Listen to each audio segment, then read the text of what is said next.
Hi everyone, in this video I will show you how to disable Windows 11 login password. So all you need to do here in order for you to delete this one or disable this, you just have to go or tap on your start menu and then look for settings.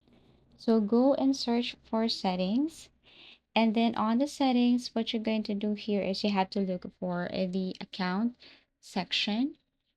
So basically tap on the account info right here.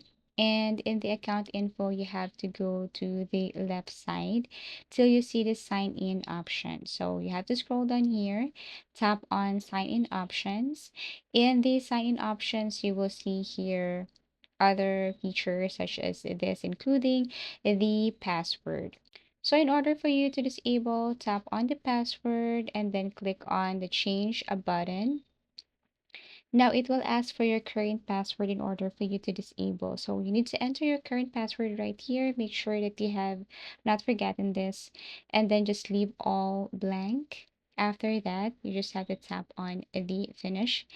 And then that's it. We have disabled the login password on your Windows 11. So just go back and see if this method worked. Thank you for watching and see you again in our next video tutorials.